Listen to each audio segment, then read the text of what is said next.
नमस्कार, आप देख रहे हैं इंडिया टीवी। आपके साथ मैं हूं पंकज भार्गव। आज मां काली का नाम लेकर नरेंद्र मोदी ने अपने विरोधियों को क्लियर मैसेज दे दिया। हिंदू देवी देवताओं के बारे में अनाप शराब बोलेंगे तो मोदी बिल्कुल बर्दाश्त नहीं करेंगे। प्रधानमंत्री मंगलवार को देवघर जा रहे हैं, जहां वो सावन का पवित्र महीना शुरू होने के पहले बाबा वैद्यनाथ के भक्तों के लिए 16,000 करोड़ के तोहफे देंगे। मगर दिल्ली से लेकर हैदराबाद तक और राजस्थान से लेकर पश्चिम बंगाल तक सियासी हलकों में दूसरी चर्चा है। हुजूर हुजूर बातें हो रही हैं। मोदी के मुस्लिम आउटरीच पर मनगढ़ंत बातें उड़ाई जा रही हैं। मोदी के विरोधी सामने कुछ कहते हैं, पीछे से कुछ और कहते हैं। कुछ बातें आपके मोबाइल पर भी आई होंगी। आपके मन में भी यह सवाल होंगे कि क्या नरेंद्र मोदी भी मुस्लिम वोट के लिए तुष्टीकरण वाले रास्ते पर चलेंगे? कहीं 24 के लिए मोदी हिंदुत्व को तो नहीं छोड़ देंगे? सुनी सुनाई बातों पर यकीन मत कीजिए। मोदी के मुस्लिम प्लान पर फैक्ट्स और फिगर के साथ पक्की रिपोर्ट यहां देखिए। मोदी की कैबिनेट में एक भी मुसलमान मंत्री नहीं है। मोदी की पार्टी में एक भी मुसलमान सांसद नहीं है, न लोकसभा में न राज्यसभा में। उत्तर प्रदेश में बीजेपी का एक भी मुसलमान विधायक नहीं है। बिहार में भी बीजेपी न तो किसी मुसलमान को एमएलए चुनाव का टिकट दे रही है, न कोई मुसलमान विधायक बना। मध्य प्रदेश में भी मामला जीरो है। महाराष्ट्र में भी शून्य, गुजरात में भी शून्य और राजस्थान में भी शून्य। ये नंबर दिखाकर प्रधानमंत्री के पॉलिटिकल दुश्मन कहते हैं कि चाहे जो भी हो जाए, मुसलमान वोट बीजेपी को नहीं मिल सकते। चाहे जो भी हो जाए, मोदी और मुसलमान एक साइड नहीं हो सकते। प्रधानमंत्री ने यहीं से अपना नेक्स्ट पॉलिटिकल प्लान लॉन्च किया है।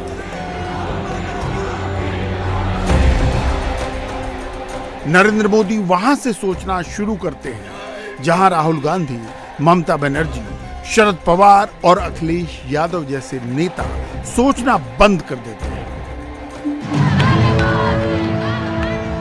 24 के लिए रणनीति बनाकर नरेंद्र मोदी गरीब और पिछड़े मुसलमानों का दिल जीतने निकले हैं। मोदी ने 360 डिग्री फुल प्रूफ प्लान तैयार किया है। बीजेपी अल्पसंख्यक संवाद शुरू करेंगे, फिर मुस्लिम महिलाओं में बीजेपी की स्नेह यात्रा निकलेगी।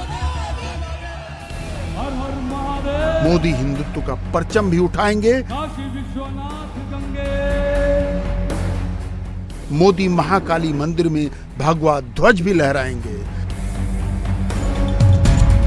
योगी आदित्यनाथ बुलडोजर भी चलाएंगे। माफिया पर एक्शन भी ताबड़तोड़ होगा। इन सब के साथ नरेंद्र मोदी मुसलमानों को मनाएंगे। बीते 8 वर्षों में हमने हर भारतीय के जीवन में सकारात्मक परिवर्तन लाने का प्रयास किया है। देशवासियों का जीवन कैसे आसान हो, विकास का लाभ कैसे हर व्यक्ति, हर क्षेत्र तक पहुंचे, इसके लिए हमने निरंतर काम किया है। दशकों तक जो वंचित रहे, शोषित रहे, उनको भी राष्ट्रीय योजनाओं के माध्यम से हमने विकास में भागीदार बनाया है। यही कारण है कि गरीब, दलित, वंचित, पिछड़े, आदिवासी सभी को आज लगता है कि भाजपा सरकार उनकी आवश्यकताओं और आकांक्षाओं दोनों की पूर्ति कर रही है। एक हाथ में हिंदुत्व का परचम, दूसरे हाथ में मुस्लिम वोट का कैलकुलेटर। एक तरफ बुलडोजरवाद, दूसरी तरफ अल्पसंख्यक संवाद। एक तरफ हर घर तिरंगा यात्रा, दूसरी तरफ मुस्लिम मोहल्लों में स्नेह यात्रा। नरेंद्र मोदी वो करने जा रहे हैं जो उनसे पहले कभी किसी ने सोचा भी नहीं। क्या मोदी ये कर पाएंगे? क्या ये पॉसिबल हो पाएगा? मोदी इम्पॉसिबल को पॉसिबल करने वाले नेता हैं। एक वक्त कहा जाता था कि हिंदुस्तान का वोटर जाति से ऊपर नहीं जा सकता। पॉलिटिकल पंडित खूंटा गाड़ कर कहते थे कि कुछ भी हो जाए, जाति का वोट बैंक नहीं टूटेगा। मोदी से पहले सारी पार्टियां जातियों का कैलकुलेटर ऑन करके ही चुनाव मैदान में उतरती थीं। मोदी ने इस धारणा को 2014 में ही तोड़ दिया। 2014 से पहले यादव वोट बैंक, ब्राह्मण vote bank, Patel vote bank, Thakur vote bank थे। अब सिर्फ हिंदू वोट बैंक है। अब मोदी को मुसलमान वोट लेना है और सारा काम 1.5 साल में ही करना है। 24 के चुनाव से पहले मोदी के सारे विरोधी एक स्टेज पर आने की कोशिश में हैं। पहले 4 अटेम्प्ट हो चुके हैं। राष्ट्रपति चुनाव के बहाने 5वां अटेम्प्ट हो रहा है। इसी बीच मोदी के एक दांव ने उनको चित कर दिया। एंटी मोदी कैंप में भारी चिंता है। क्या मुसलमान सचमुच मोदी को वोट देंगे? क्या मुसलमान मोदी की साइड आ जाएंगे? पश्चिम बंगाल में ममता बनर्जी जब ये कहती हैं कि उनकी गिनती 30% से स्टार्ट होती है, तो ममता की काउंटिंग में सिर्फ और सिर्फ मुसलमान होते हैं। यूपी में अखिलेश यादव MY इक्वेशन पर डिपेंड है।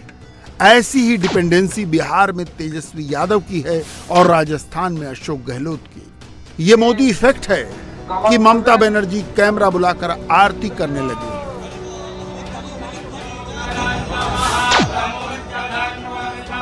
राहुल गांधी चुनाव आते ही शिव भक्त बन जाते हैं और मंदिर मंदिर घूमने लगते हैं। अखिलेश यादव को श्री कृष्ण के सपने आने लगते हैं और वो गदा उठा लेते हैं। लेकिन जब हिंदुत्व की परीक्षा की घड़ी आती है तो राहुल गांधी फेल हो जाते हैं और ममता बनर्जी महाकाली के अपमान पर भी कोई एक्शन नहीं ले पाती। प्रधानमंत्री यहीं लीड ले लेते हैं। ये संपूर्ण जगत, ये चराचर, सब कुछ मां की चेतना से व्याप्त है। यही चेतना बंगाल की काली पूजा में दिखती है। यही चेतना बंगाल और पूरे भारत की आस्था में दिखती है। इसी चेतना और शक्ति के एक पुंज को स्वामी विवेकानंद जैसे युग पुरुषों के रूप में स्वामी रामकृष्ण परमहंस ने प्रदीप्त किया था। जब आस्था इतनी पवित्र होती है तो शक्ति साक्षात हमारा पथ प्रदर्शन करती है। इसलिए मां काली का वो असीम आशीर्वाद हमेशा भारत के साथ है। भारत इसी आध्यात्मिक ऊर्जा को लेकर आज विश्व कल्याण की भावना से आगे बढ़ रहा है। नरेंद्र मोदी हिंदुत्व से कोई समझौता नहीं करेंगे। हिंदू देवी देवताओं के बारे में कोई उल्टा सीधा लिखेगा तो मोदी बर्दाश्त नहीं करेंगे। आइडियोलॉजी वही रहेगी। उसके साथ नरेंद्र मोदी मुस्लिम आउटरीच करेंगे। अब आपको लगता होगा कि मुसलमान अगर मोदी की ओर शिफ्ट हो जाएंगे तो विरोधी क्या करेंगे?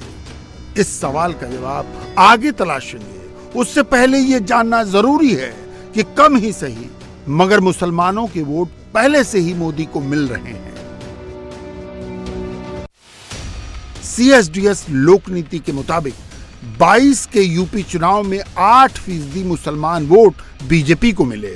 उससे पहले 2017 के यूपी चुनाव में बीजेपी को 5% मुसलमान वोट मिले थे। लोकसभा चुनावों की बात करें तो 14 और 19 में भी मोदी को करीब 6% मुस्लिम वोट मिले थे। मोदी को एक मुसलमान वोट मिलने पर विरोधी कैसे तिलमिलाने लगते हैं, इसका एग्जाम्पल ओवैसी के इस भड़काऊ भाषण से समझिए। 2014 में 6% मुसलमानों ने मोदी को वोट दिया और 2019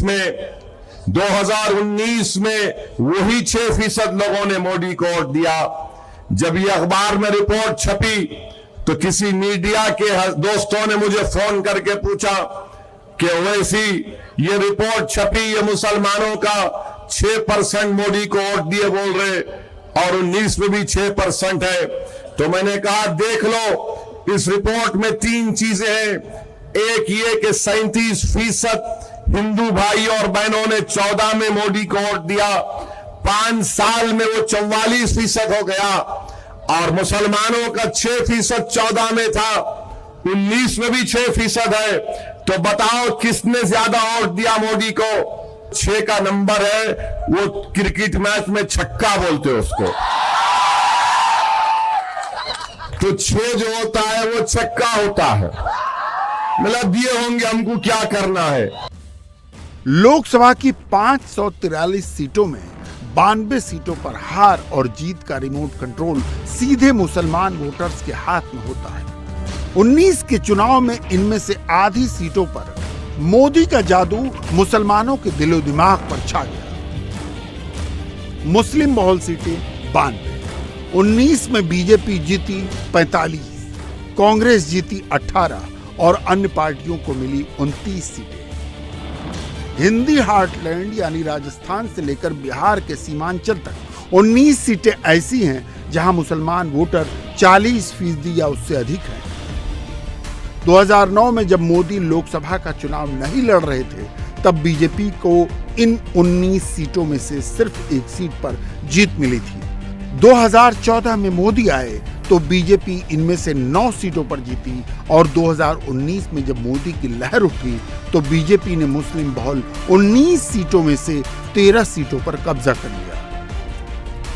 मेरठ में 35% से ज्यादा मुसलमान हैं।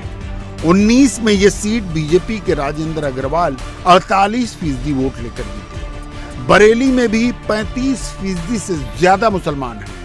यहां बीजेपी के संतोष गंगवार 53% वोट हासिल करके जीते। अलीगढ़ भी एक बड़ा मुस्लिम सेंटर है, यहाँ 20% से अधिक मुसलमान हैं। 19 में बीजेपी के सतीश गौतम यहाँ से 56% वोट लेकर जीते। खुद प्रधानमंत्री पब्लिकली कह चुके हैं, मुस्लिम बहनें चुपचाप कमल छाप दबाने लगी। मेरी मुस्लिम बहनें चुपचाप बिना किसी शोर शराबे के मन बनाकर मोदी को आशीर्वाद देने के लिए घर से निकल रही है। हमारी मुस्लिम महिलाएं, हमारी मुस्लिम बहनें, बेटियां जानती है कि जो सुख दुख में काम आता है वो ही अपना होता है। इन 4 बातों ने इन गौर परिवारवादी लोगों का चारों खाने पर चित्त कर दिया है भाइयों, उनको पराजित कर दिया है। मुस्लिम आबादी वाली सीटों पर बीजेपी को जीत के पीछे कई लोग पोलराइजेशन का बहाना बनाते हैं। वो यूपी चुनाव के डेटा दिखाते हैं और लॉजिक ये देते हैं कि जहां जितने ज्यादा मुसलमान वहां उतना ज्यादा पोलराइजेशन। 22 के यूपी चुनाव में जहां 20% से कम मुसलमान हैं, वहां 51% हिंदू वोट बीजेपी को मिले। जहां 20 से 39% मुसलमान हैं, वहां 59% हिंदू वोट बीजेपी को मिले। जहां 40% से अधिक मुसलमान हैं, वहां 69% हिंदू वोट बीजेपी को मिले। सियासत का पुराना गणित है, जब हिंदू वोट कंसोलिडेट होता है तो मुस्लिम वोट भी एकजुट होता है। 22 के यूपी चुनाव में जहां 20% से कम मुसलमान हैं, वहां 14% मुस्लिम वोट बीजेपी को मिले। जहां 20 से 39% मुसलमान वोट हैं, वहां भी 4% मुस्लिम वोट बीजेपी को मिले। जहां 40% से अधिक मुसलमान हैं, वहां 4% मुस्लिम वोट बीजेपी को मिले। ये पोलराइजेशन अब तक एंटी मोदी कैंप का हथियार था। मुसलमानों को मोदी के नाम से डराकर वोट लिए जाते थे, मगर फरवरी मार्च में हुए यूपी चुनाव का ट्रेंड जून आते आते टूट गया। यूपी के रामपुर में जहां 51% मुस्लिम वोट है, वहां के लोकसभा उपचुनाव में बीजेपी ने आजम खान के कैंडिडेट को हरा दिया। ये मोदी को मुस्लिम वोट मिलने से ही मुमकिन हुआ। रामपुर के मुस्लिम बहुल शाहाबाद और बिलासपुर विधानसभा क्षेत्रों में बीजेपी को सपा कैंडिडेट से ज्यादा वोट मिले। शाहाबाद में सपा को 63,943 वोट मिले तो बीजेपी को 90,479 वोट मिले। बिलासपुर में सपा को 60,826 वोट मिले तो बीजेपी को मिले 94,917 वोट। रामपुर और आजमगढ़ उपचुनाव के नतीजों के बाद ही नरेंद्र मोदी ने गियर बदला। मोदी अब मुस्लिम वोट के लिए ज्यादा ताकत लगा रहे हैं। 14 के चुनाव में मोदी के नाम पर एनडीए को 38% वोट मिले। इसमें बीजेपी के 31% वोट थे। 19 के चुनाव में मोदी के नाम पर एनडीए को 45% वोट पड़े, जिसमें अकेले बीजेपी को 37% वोट मिले। 24 के लिए मोदी ने 50% का टारगेट रखा है। 50% का टारगेट अचीव करने के लिए ही मोदी बीजेपी को नई नई ज्योग्राफी और नई नई डेमोग्राफी तक ले जा रहे हैं। मुस्लिम आउटरीच उसी का हिस्सा है। जैसा देश के गरीबों के साथ हुआ है, वैसा ही छल इस देश की माइनॉरिटी के साथ हुआ है। दुर्भाग्य से देश की माइनॉरिटी को उस छल में, उस छलावे में ऐसा भ्रमित रखा गया है, उसको भयभीत रखा गया है। अच्छा होता उसकी शिक्षा की चिंता होती, अच्छा होता उसमें से सार्वजनिक जीवन के भिन्न भिन्न स्तर के लीडर पैदा होते, अच्छा होता समाज के अन्य वर्गों की बराबरी में उनका भी आर्थिक सामाजिक विकास होता। लेकिन वोट बैंक की राजनीति में एक छलावा, एक काल्पनिक भय, एक काल्पनिक वातावरण और डर का माहौल पैदा कर करके उनको दूर भी रखा, दबा करके भी रखा और सिर्फ चुनाव में उपयोग करने का खेल चला। न कल न छल, मोदी करते हैं समस्याओं का हल। मोदी जालीदार मुस्लिम टोपी नहीं पहनते, न पहनेंगे। मोदी इफ्तार पार्टी नहीं देते, न देंगे। मोदी मुसलमान के नाम पर वोट नहीं मांगते, न मांगेंगे। मोदी चुनाव जीतने के लिए मुस्लिम तुष्टीकरण वाले फैसले नहीं करते, न करेंगे। मोदी मुस्लिम कम्युनिटी के साथ नाइट मीटिंग्स नहीं करते, न करेंगे। मगर मोदी मुस्लिम नौजवानों की बातें गौर से सुनते हैं। गरीब मुसलमानों को घर बनाकर मोदी देते हैं। फ्री राशन मोदी ही दिलाते हैं, फ्री सिलेंडर भी मोदी ही देते हैं और फ्री में इलाज भी मोदी ही कराते हैं। प्रधानमंत्री का सबका साथ, सबका विकास और सबका विश्वास वाला मंत्र कैसे काम करता है, कुछ आंकड़े देख लीजिए। इनसे पता चलेगा कि मोदी की योजनाओं से गरीब मुसलमानों को ही ज्यादा फायदा होगा। पीएम किसान सम्मान निधि 22 करोड़ लाभार्थी, 33% मुसलमान। उज्ज्वला योजना 8 करोड़ लाभार्थी, 37% मुसलमान। मुद्रा लोन योजना 2 करोड़ 68 लाख लाभार्थी, 36% मुसलमान। पीएम आवास योजना 2 करोड़ लाभार्थी, 31% मुसलमान। मुसलमान भाइयों के हाथ में हुनर है, यह सबको मालूम था, लेकिन हुनर हाट लगाने का डिसीजन मोदी ने लिया। मोदी ने देश के छोटे मगर टैलेंटेड कारीगर को पहचान दिलाई, नया बाजार, नए खरीदार दिलाए। हुनर हाट में ज्यादातर मुस्लिम कम्युनिटी के ही कारीगर शामिल हुए, जिनका फ्री प्रमोशन खुद प्रधानमंत्री ने किया। उनके लिए सेक्युलरिज्म ये सिर्फ चुनावी नारा है। हमारे लिए सेक्युलरिज्म का मतलब है हर संप्रदाय हमारा है। उनके लिए सेक्युलरिज्म वोट बैंक की राजनीति है। हमारे लिए सेक्युलरिज्म ये विकास की राजनीति है।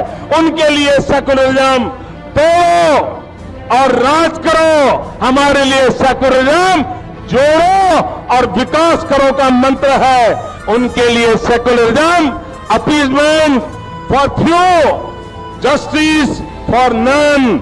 हमारे लिए appeasement to none, justice for all, ये हमारा सेकुलरिज्म है। उनके लिए सेकुलरिज्म नाकामियों को छुपाने का बहाना है, हमारे लिए सेकुलरिज्म विकास का नया रास्ता बनाना है।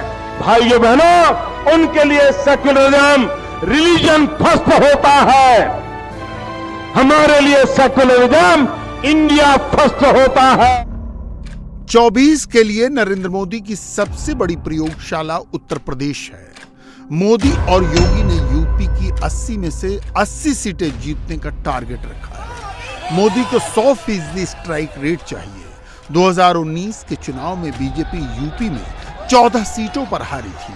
उन 14 में से 2 सीटें रामपुर और आजमगढ़ अब बीजेपी के पास हैं। बाकी बची लोकसभा की 12 सीटों पर मोदी का फोकस है। मोदी ने बीजेपी को यूपी की 12 लोकसभा सीटों के 28,000 बूथ पर मेहनत करने का टास्क दिया है, जहां पार्टी कमजोर है। इनमें से ज्यादातर बूथ पर मुस्लिम वोट ज्यादा है। मुसलमानों के बीच मोदी के 2 टारगेट ग्रुप हैं। नंबर 1, तलाक पीड़ित मुस्लिम महिलाएं, जिनके लिए मोदी ने 3 तलाक कानून बनाया। और नंबर 2, गरीब, पिछड़े और दलित पसमानदा मुसलमान, जिनको मोदी सरकार की योजनाओं का लाभ मिला। आने वाले दिनों में एक पसमानदा लाभार्थियों से संपर्क किया जाएगा और उनको प्रधानमंत्री का डायरेक्ट मैसेज डिलीवर होगा। कौन है पसमानदा, जिनके लिए मोदी ने इतना बड़ा सोचा है? इसे समझेंगे तो मोदी का प्लान आसानी से समझ में आएगा। भारत के मुसलमान 3 जाति समूहों में बंटे हैं, अशराफ, अजलाफ और अरजाल। एकदम आसान भाषा में बताएं तो अशराफ मतलब अगड़े मुसलमान, अजलाफ मतलब पिछड़े मुसलमान और अरजाल मतलब दलित मुसलमान। अजलाफ और अरजाल को मिलाकर जो ग्रुप बनता है उसे ही कहते हैं पसमानदा मुसलमान। यूपी में करीब 19% मुसलमान हैं, जिनमें से 70 से 75% पसमानदा मुसलमान हैं। इस तरह अकेले यूपी में ही करीब 3 से 3.25 करोड़ पसमानदा मुसलमान हैं। यही पसमानदा मोदी के वोटर हैं। इतना बड़ा वोट बैंक होने के बावजूद पसमानदा मुसलमानों को एकजुट करने की कोशिश बहुत कम हुई।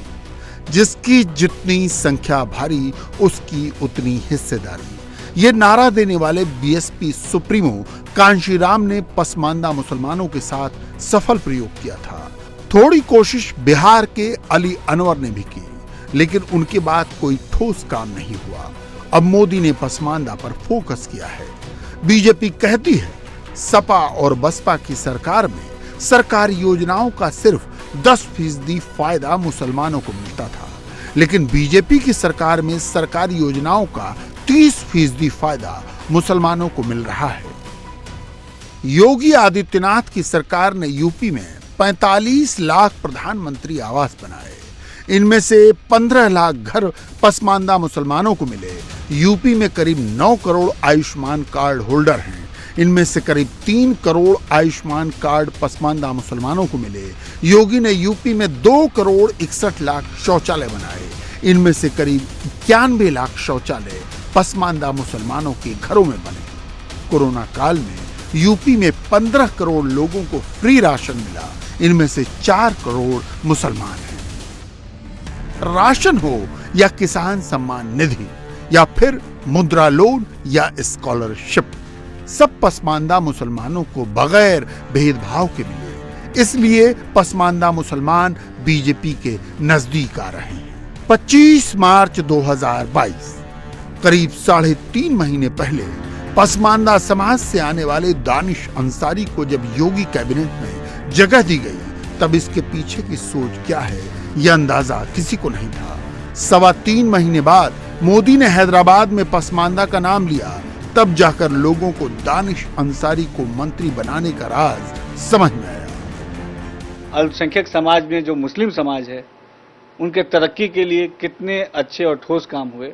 और मुस्लिम समाज में भी खासतौर पर जो पसमानदा समाज है, जिसको बैकवर्ड समाज कहा जाता है, उनके उत्थान के लिए कई सारी काम हुए, चाहे वो निःशुल्क राशन योजना हो, चाहे उज्ज्वला योजना हो, चाहे प्रधानमंत्री आवास योजना हो, चाहे आयुष्मान योजना हो। तमाम योजना का लाभ मुस्लिम समाज को, और मुस्लिम समाज में जो पासमानदा समाज है उनको बिना भेदभाव के मिला। तो उनके अंदर एक विश्वास की भावना भारतीय जनता पार्टी के प्रति, आदरणीय मोदी जी और योगी जी के प्रति बनी है। मोदी ने जो अब कहा है उस पर वो बहुत पहले से अमल कर रहे हैं।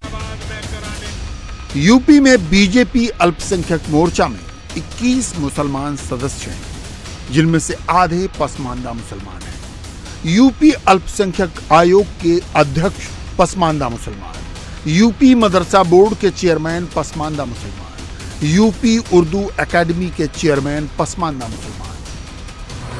सियासत की शतरंज पर गोटियां फिट कर देने के बाद ही मोदी ने अल्पसंख्यक संवाद और स्नेह यात्रा शुरू करने का ऐलान किया है।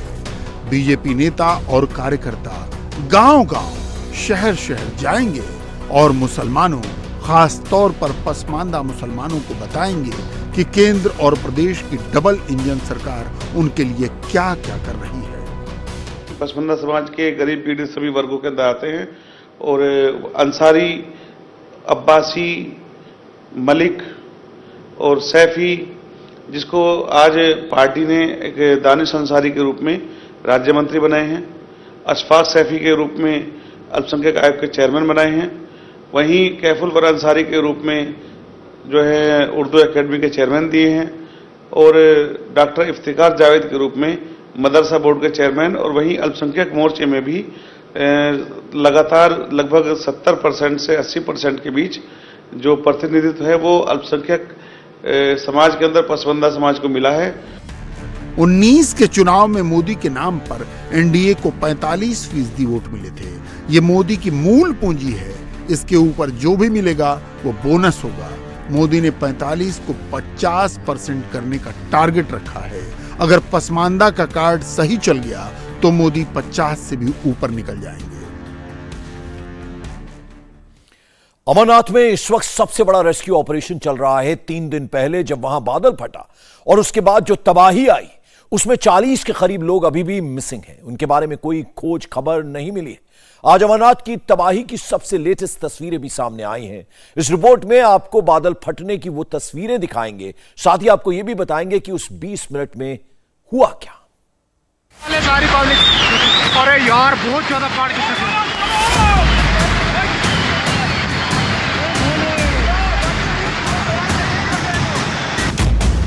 तबाही बताकर नहीं आती, बस आ जाती है।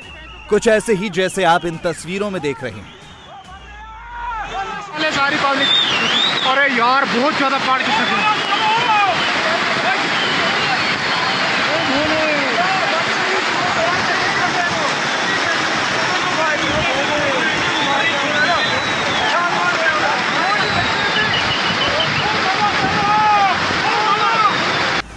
अमरनाथ में बादल फटने के बाद जो सैलाब आया, ये उसका सबसे नया वीडियो है।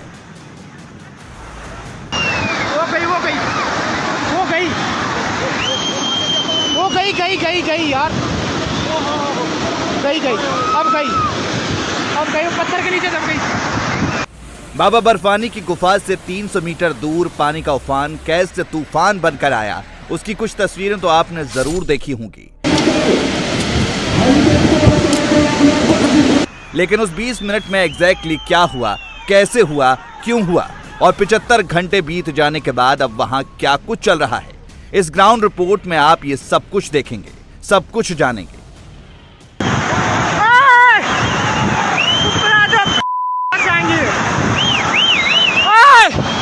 ऊपर चढ़ जाओ, ऊपर।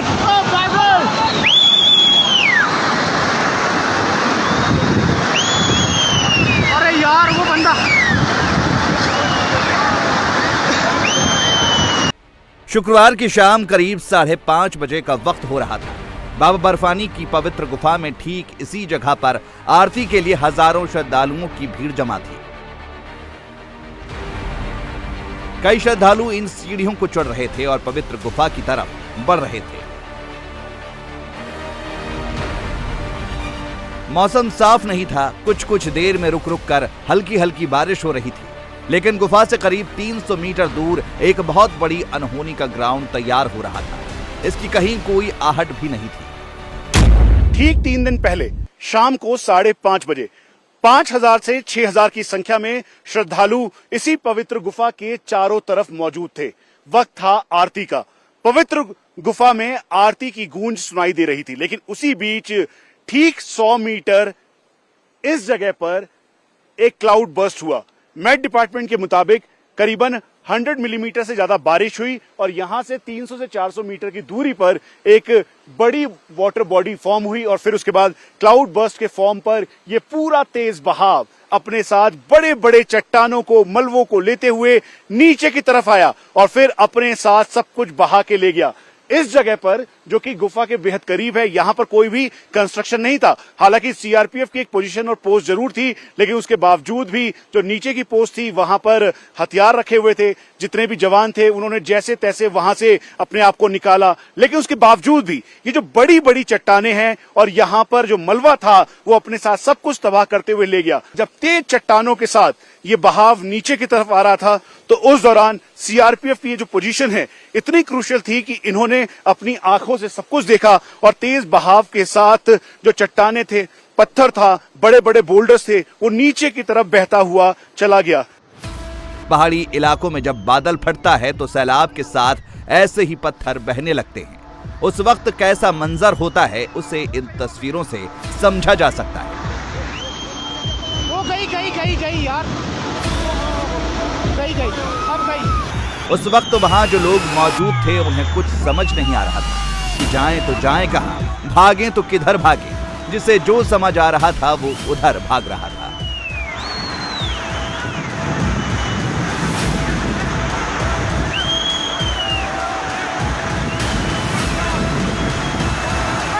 ये तस्वीरें नीचे की हैं जहां तमाम कैंप थे। हजारों लोग वहां भी मौजूद थे, लेकिन सैलाब इतनी तेजी से आगे बढ़ा कि कुछ लोग तो भाग निकले लेकिन कई उसकी चपेट में आ गए।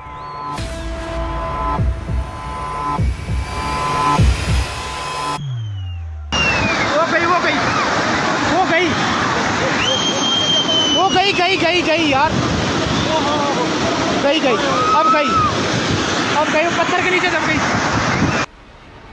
पवित्र गुफा से करीब 100 मीटर की दूरी पर इस जगह पर जब पानी आना शुरू हुआ तब वहां मौजूद सीआरपीएफ के लोग एक्टिव हो गए। जवानों ने तमाम लोगों को बताया कि किस तरफ भागना है, लेकिन जब तक ये चेतावनी नीचे मौजूद लोगों तक पहुंचती तब तक सैलाब ने रफ्तार पकड़ ली थी। 5:30 बजे थोड़ा सा छोटे छोटे पत्थर आना शुरू हुए यहाँ के, तो क्या काम हुआ, हमने पब्लिक को हटाना शुरू कर दिया, हेलीपैड की तरफ सेफ जगह भेजना शुरू कर दिया। 5 मिनट छोटे छोटे पत्थर आए, तब तक लगभग पब्लिक को हमने यहाँ से रेस्क्यू करके हेलीपैड की तरफ भेज दिया था। उसी दौरान फिर बड़े बड़े पत्थर आने लग गए। हम भंडारे में म्यूजिक वगैरह ज्यादा भीड़ भड़ाका था, इस वजह से वहां तक हम मैसेज नहीं पहुंचा पाए। बाकी हमने नीचे भी आवाज लगाई, काफी लोगों तक मैसेज भी पहुंचाए और बाकी यहाँ से हमने पूरे जितने भी यात्री थे, श्रद्धालु थे, उनको नीचे से भेज दिया था। और फिर बड़े बड़े ये जो पत्थर हमारे मोर्चे के पास ये आना शुरू हुए थे, ये पत्थर ऊपर से आए थे, पूरा एकदम बड़ी तेज रफ्तार से पानी और पत्थर आ रहे थे। अब जरा अंदाजा लगाइए, ये पवित्र गुफा की तरफ जाने वाली सीढ़ी है और इस सीढ़ी के करीब 2 से 3 मीटर के फासले पर पानी और पत्थरों का सैलाब बहुत तेजी से नीचे की तरफ बढ़ रहा था। जो लोग आसपास मौजूद थे उनकी जान सूख गई थी, लेकिन सीआरपीएफ के जवान पूरी मुस्तैदी से इस सैलाब का सामना कर रहे थे। आप लोग उस समय वहीं पे थे, यहीं पे उस समय जब ये हुआ? हाँ, क्या हुआ था, कैसे दिखा आपने, कितना भयानक तस्वीर थी? क्योंकि पोजीशन तो बिल्कुल करीब है यहाँ पे। बारिश होने की वजह से एकदम से मतलब पत्थर मट्टी सब मिला करके मिक्स होके एकदम ऊपर से आ रहा था।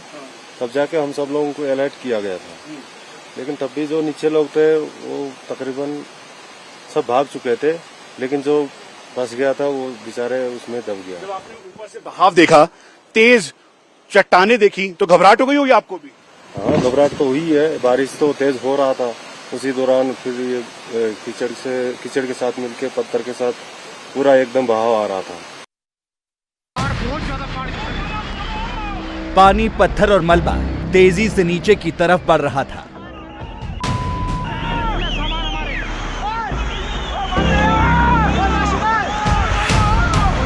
इसकी चपेट में आने से बचने के दो ही रास्ते थे। पहला था बाबा बर्फानी की पवित्र गुफा और दूसरा था नीचे मौजूद हेलीपैड वाला एरिया, जिसे सेफ जोन माना जाता है। इस हेलीपैड को स्ट्रेटजी के तहत ऐसी जगह पर बनाया गया है जो सैलाब के रास्ते में नहीं आता। इसीलिए सीआरपीएफ के जवानों ने ज्यादातर लोगों को उसी तरफ भागने को कहा। गुफा के जस्ट बैक साइड से जो है बहुत तेज बहाव के साथ सैलाब आया और पानी, उसके साथ बड़े बड़े पत्थर के टुकड़े। हमारे जो है मेन एक हमारा मोर्चा है, वहाँ पे समथिंग जो है 20 क्विंटल का एक बड़ा सा पत्थर आ करके, उस टाइम संतरी भी वहीं पे ड्यूटी में प्रेजेंट था। कुछ भोलेनाथ के दया से कुछ होया नहीं, बट जो है पत्थर आकर के वहाँ पे रुक गए सब। जो है ऐसी तस्वीर पहले कभी आपने देखी? कभी लाइफ में कभी नहीं देखी।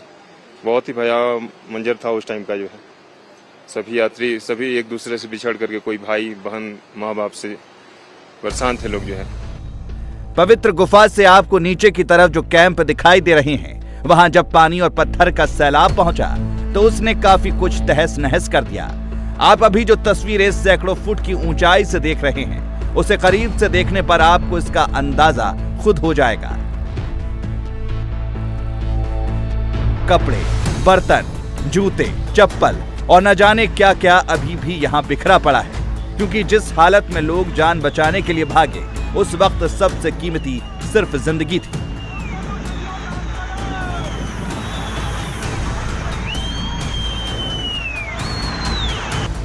शाम को जब बाबा बर्फानी के दरबार में आरती चल रही थी, तो नीचे मौजूद तमाम लंगरों में रात का खाना बन रहा था। ऐसे ही दो लंगर थे जो पूरी तरह तबाह हो गए। एक था पंजाब के मानसा का लंगर और दूसरा लंगर था दिल्ली के शाहदरा का। एक तरफ तेज उफान, दूसरी तरफ ऐसा बहाव जिसमें बड़ी बड़ी चट्टानें लंगर के पूरे इलाके को वाइप आउट कर गई। और हम ठीक उसी जगह पर हैं। यहां पर भी इस समय रेस्क्यू और इवैक्यूएशन का काम जारी है। इस जगह पर शाहदरा के जो स्थानीय लोग हैं, उनका यहां पर लंगर चलता था, लेकिन अब लंगर के नाम पर कुछ भी नहीं है। यहां पे जो सामान था, जो अनाज था, उसके अलावा कपड़े, सिलेंडर, स्टोव, सब ज्यों का त्यों रह गया। क्या नाम है आपका? मनोज भटनागर, मैं कोषाध्यक्ष हूँ श्री अमरनाथ लंगर सेवा समिति का। क्या हुआ था उस समय, कैसे आपने देखा? हल्की हल्की बारिश शुरू हुई, उसके बाद बारिश बढ़ती गई, उसके बाद ओलावृष्टि हुई, मोटे मोटे ओले गिरे। उसके बाद ये सामने जो तरेड़ है, सबसे पहले इसमें से मिट्टी वाला पानी आना शुरू हुआ। तो हमारे को अलर्ट हुआ कि कुछ अनिष्ट होने की आशंका है। डर लग गया था, सहम गए थे? बिल्कुल सहम गए थे हम लोग। सभी को प्रधान जी ने कहा गुफा की ओर भागो। नीचे की ओर आप देख रहे हो कितने कितने फुट मलबा है। जो इसमें क्या हुआ भगवान मालिक है। जो ऊपर गए वो सेफ है। ये 12 फुट का नीचे टेंट था, जो मानसा वाला, जो आप देख रहे हैं लेवल है। ये हमारे को सीढ़ियां बनानी पड़ती चढ़ने के लिए। अब आप देख रहे हैं, आप लेवल में खड़े हैं। ये समय वो तबाही की तस्वीर है जो कि बताती है कि मलबा और साथ में जब क्लाउड बर्स्ट हुआ तो सब कुछ अपने साथ बहाकर ले गया। यहाँ पर जो सामान था, बर्तन था, सब तबाह हो गया। जैसे तैसे आनंद फानन में यहाँ पर लोगों ने अपनी जिंदगी बचाई। लेकिन अभी भी मुश्किल इस बात की है कि बारिश हो रही है, मौसम खराब है। इसी खराब मौसम और बारिश के बीच अमरनाथ में रेस्क्यू का काम लगातार जारी है। Indian army, ITBP, NDRF, SDRF, CRPF, स्थानीय पुलिस के लोग लगातार यहां पर जुटे हुए हैं। मलबा हटाया जा रहा है और उन लोगों की तलाश की जा रही है जिनकी कोई खोज खबर नहीं है, जो इस तबाही के बाद से अभी तक मिसिंग है। अगर इस मलबे में कहीं कोई दबा है तो उसे खोजने के लिए कई हाईटेक उपकरणों की मदद ली जा रही है। Ground detection radar, through wall radar जैसे तमाम उपकरणों से लोगों की तलाश की जा रही है। आज एक सेवर 4000 रडार भी यहाँ पर ऑपरेशनल हो गया है। ये तस्वीरें उसी सेवर 4000 रडार की हैं जिसे इस मिशन के लिए लगा दिया गया है। इसकी खासियत यह है कि यह जमीन के कई फीट नीचे दबी चीजों के बारे में भी पता लगा लेता है। कई स्पेशल ऑपरेशंस में इसका इस्तेमाल किया जा चुका है। इसके अलावा स्नाइपर डॉग्स तो पहले से ही काम पर लगाए गए हैं। 40 जिंदगियों को बचाने का अभी तक का सबसे बड़ा ऑपरेशन इस समय अमरनाथ के इस पवित्र गुफा के आसपास जारी है। भारतीय सेना, ITBP, NDRF, CRPF, border security force और उसके अलावा स्टेट एडमिनिस्ट्रेशन एसडीआरएफ की टीम लगातार काम कर रही है ताकि जल्द से जल्द उन लोगों को ढूंढ निकाला जाए और इसमें आधुनिक इक्विपमेंट्स की पूरी मदद ली जा रही है। ठीक सामने इस समय बॉर्डर सिक्योरिटी फोर्स और साथ में एनडीआरएफ के जवान, जम्मू कश्मीर पुलिस के जवान जो हैं, सीआरपीएफ, वो इस पूरे एरिया में डिप्लॉयड है और सर्च के साथ साथ जहां पे हेवी बोल्डर्स आए थे, जो बड़ा पैसेज जहां से क्लाउड बर्स्ट होने के बाद सीधा बहाव के तौर पर आया और फिर उसके बाद यहां से उन्होंने इस हैवी बोल्डर को अब निकालना की शुरू कर दिया है ताकि अंदर कोई यहां पर बॉडी ना हो। वहीं दूसरी तरफ यहां पर लगातार ये कोशिश की जा रही है कि डिटेक्ट किया जाए, उसके साथ साथ यहां पर जो ग्राउंड डिटेक्शन रडार है उसकी मदद ली जा रही है और उससे ये पता लगाने की कोशिश की जा रही है कि कहां पर एक्टिविटीज हैं, हलचल है। 2 मीटर तक इजीली ये सेंसर सेंस कर लेता है। हालांकि अभी इसे स्टार्ट किया गया है, उसके साथ साथ जो यहां पर भारतीय सेना के जो जवान हैं वो लगातार कोशिश में जुटे हैं क्योंकि इस जगह पर कुल मिला के करीबन 12 से 14 फीट तक का मलबा है और यहां पर जो लंगर था वो पूरा वॉश्ड आउट हो गया। उसके अलावा जो यहां पर जो बाकी हर्ट्स बने हुए थे करीबन 20 से 30 की संख्या में, वो पूरा वॉश्ड आउट हो गया। इस समय जो ग्राउंड रडार है उसका इस्तेमाल करते हुए, यानी मॉडर्न टेक्नोलॉजी का इस्तेमाल करते हुए भारतीय सेना इस समय अपनों को अपनों से मिलाने की एक कोशिश में लगातार अलग अलग कार्रवाई कर रही है और यहां पर इसके जरिए देखा जा रहा है कि अंदर कोई हलचल है या नहीं। वहीं दूसरी तरफ इस ड्रिलिंग मशीन के द्वारा जो यहां पर हैवी बोल्डर्स है उनको ब्रेक किया जा रहा है। स्निफर डॉग्स और एवलांच रेस्क्यू जो डॉग्स या फिर स्निफर डॉग्स हैं वो स्निफ कर रहे हैं, लोकेशन देख रहे हैं। इन्होंने ही करीबन 14 बॉडीज को आइडेंटिफाई किया, लोकेट किया और फिर उसके बाद यहां पर बॉडीज रिकवर की। ये एक चुनौती है, मुश्किलात है। 10 से 15 फीट तक का मलबा इस जगह पे आया हुआ है। इस मलबे को हटाने में थोड़ा टाइम लगेगा। ये हमारा इक्विपमेंट है, इससे डिटेक्ट किया जा सकता है अप टू 3 मीटर्स कि यदि इसके अंदर कोई भी बॉडी इत्यादि है तो वो इससे डिटेक्ट की जा सकती है। हम पूरे इलाके को इससे स्कैन कर रहे हैं। इन एडिशन यदि मैं इसके अलावा वो दिखाऊं, देखें आप देख रहे हैं कि सर्च एंड रेस्क्यू डॉग ये उस जगह को आइडेंटिफाई करता है। यदि उसको कोई मार्क मिलता है तो वहां उस जगह पे ये अपने निशान छोड़ता है, इंडिकेशन करता है, जिससे हमें पता चलता है कि वहां पे कुछ बॉडी इत्यादि है। इंडियन आर्मी की किलो फोर्स यहां पर लगातार एक्टिव है। सुबह, दोपहर, शाम और यहां तक कि रात में भी सर्च ऑपरेशन चलाया जा रहा है। सभी फोर्सेस क्लोज कोऑर्डिनेशन में काम कर रही हैं। लेकिन इस इलाके का टेरेन ऐसा है कि राहत के काम में शुरू से काफी दिक्कत आ रही है। हालांकि अच्छी बात यह है कि आर्मी और दूसरी फोर्सेस काफी लोगों को बचाने में कामयाब रही। हम लोगों ने सभी एजेंसी जो यहाँ पे थे, खास तौर के ऊपर फौज ने जो है मिलके तकरीबन जो है इसमें से ज्यादातर लोगों को 95% लोगों को जो है हमने सेफ जगह के ऊपर जो है वो ले जा पाए। लेकिन कुछ इतना तेज वो पानी का बहाव था कि कुछ जो उसके अंदर जो डायरेक्टली जो फंस गए वो हम लोग निकाल नहीं पाए। एयरफोर्स के हेलीकॉप्टर यहाँ रेस्क्यू के काम में जुटे हुए हैं। चीतल हेलीकॉप्टर को भी डिप्यूट किया गया है। और भारी बारिश के चलते देश के कई हिस्सों में बाढ़ जैसे हालात हैं। गुजरात के नवसारी में कुछ ऐसी तस्वीरें सामने आई हैं जिनमें देखा जा सकता है कि पूर्णा नदी अपने उफान पर है और पानी की तेज बहाव के चलते एक बोट पुल से टकरा जाती है। ये नवसारी गुजरात की तस्वीरें आप देखिए किस तरह से पानी का तेज बहाव है कि बोट जो पुल से टकरा जाती है। इंडिया टीवी हर वक्त हर जगह डाउनलोड करने के लिए सर्च करें India TV news Google play store या ऐप स्टोर पर।